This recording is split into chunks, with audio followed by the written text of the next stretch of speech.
বন্ধুরা, আজ আমি আপনাদের সঙ্গে শেয়ার করব শাপলা চিংড়ি। এই শাপলা চিংড়ি বানাতে খুবই কম সময়ের মধ্যে হয়ে যায় আর খেতে দুর্দান্ত স্বাদের হয়। আপনারা একবার বাড়িতে বানিয়ে না খেলে বুঝতে পারবেন না যে কতটাই স্বাদ হয়। একবার এইভাবে আপনারা বানিয়ে খাবেন, দেখবেন মনে হবে যে শাপলা চিংড়ি আমি বারবার বানিয়ে খাই। আশা করি বন্ধুরা এই রেসিপিটা আপনাদের সকলেরই পছন্দ হবে। আর হ্যাঁ বন্ধুরা, ভিডিওটি স্কিপ না করে সম্পূর্ণ দেখার অনুরোধ রইল। তাহলে চলুন আমি কিভাবে এই শাপলা চিংড়ি বানিয়েছি আপনাদের সঙ্গে রেসিপিটা শেয়ার করি।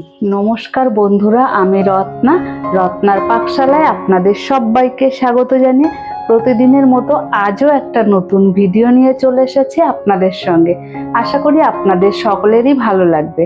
বন্ধুরা, ভিডিওটি প্রথম থেকে শেষ পর্যন্ত দেখার অনুরোধ রইল। ভালো লাগলে লাইক, শেয়ার, সাবস্ক্রাইব করতে ভুলবেন না। আর হ্যাঁ বন্ধুরা, আমার চ্যানেলটিতে যারা নতুন, চ্যানেলটিকে সাবস্ক্রাইব করে অবশ্যই আমার পাশে থাকবেন। তাহলে চলুন বন্ধুরা ভিডিওটি শুরু করি।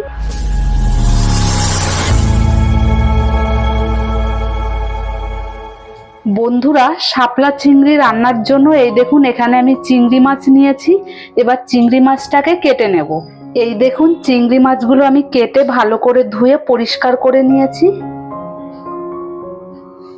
এবার আমি চিংড়ি মাছে পরিমাণ মতো হলুদ আর লবণ মেখে নেব। দিয়ে দেব লবণ। হলুদ আর লবণ দেওয়ার পর মেখে নেব।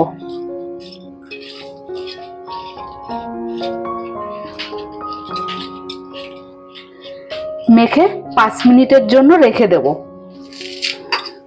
এবার আমি শাপলাটাকে বেছে নেব।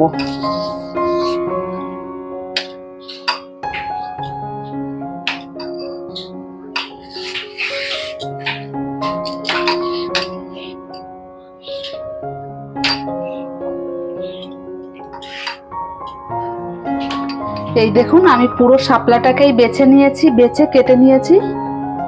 বন্ধুরা, শাপলাটা আমার কেটে নেওয়া হয়ে গেছে। এবার আমি শাপলার গায়ে নুন মেখে নেব। নুন মেখে 5 মিনিটের জন্য রেখে দেব। 5 মিনিট পর শাপলাটাকে ভালো করে ধুয়ে নেব জল দিয়ে।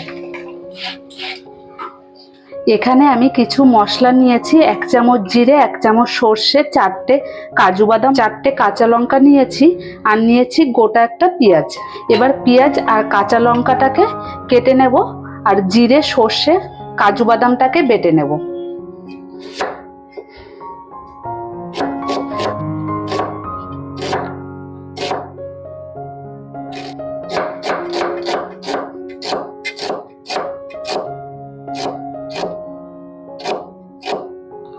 এই দেখুন পেঁয়াজটাকে আমি কেটে নিয়েছি।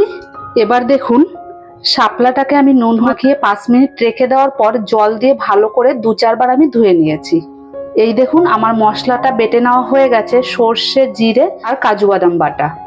এবার দেখুন আমি একটা বাটি নিয়ে নিয়েছি। বাটিতে প্রথমে দিয়ে দেব 1 চামচ জিরে বাটা, 1.5 চামচ সর্ষে বাটা, 1/2 চামচ কাজু বাদাম বাটা। দিয়ে দেব কেটে রাখা পেঁয়াজ, দিয়ে দেব কাঁচা লঙ্কা চেরা, দিয়ে দেব 1/2 চামচ হলুদ গুঁড়ো, 1/2 চামচ লাল লঙ্কার গুঁড়ো, 1 চামচ লবণ। এবার দিয়ে দেব সর্ষের তেল। এবার সবকিছু দিয়ে ভালো করে মেখে নেব।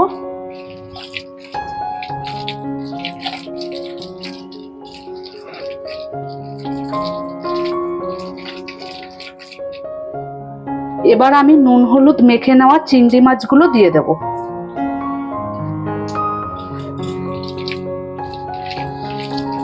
চিংড়ি মাছটা আগে ভালো করে মেখে নেব।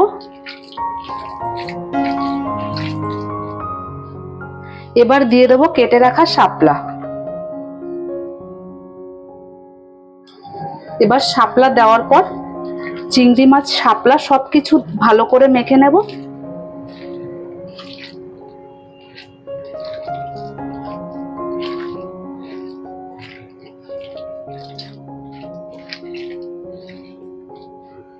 মেখে নেওয়া হয়ে গেছে।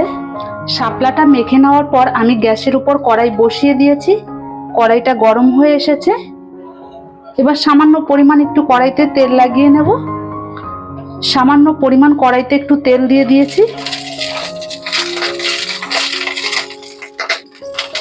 তেলটা দেওয়ার পর আমি শাপলা চিংড়ি মাছ দিয়ে দেব।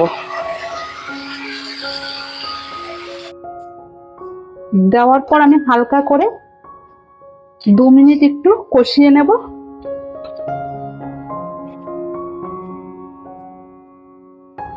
দু মিনিট কষিয়ে নেওয়ার পর আমি বাটিটা ধুয়ে অল্প পরিমাণে জল দিয়ে দেব।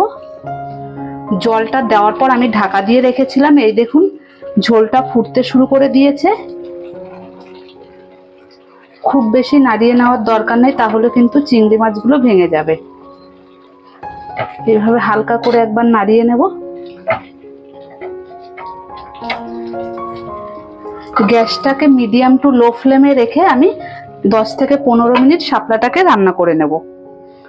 বন্ধুরা 10 মিনিট পর আমি একবার ঢাকনা খুলে নিয়েছি। এই দেখুন শাপলাটা সেদ্ধ হয়ে এসেছে। এই দেখুন শাপলাটা নরম হয়ে গেছে। শাপলা রান্না হয়ে গেছে, দেখেছেন? এবার আমি গ্যাসের ফ্লেমটাকে বন্ধ করে দেব। বন্ধুরা কড়াই থেকে আমি এবার প্লেটে নামিয়ে নেব।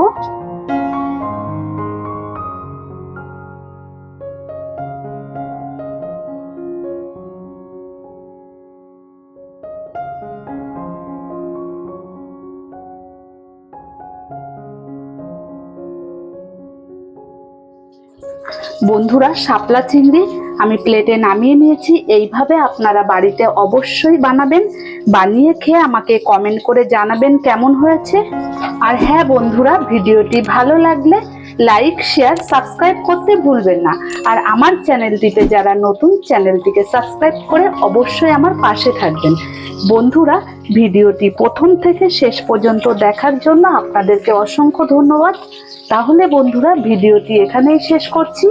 দেখা হবে নতুন কোনো ভিডিওর সাথে।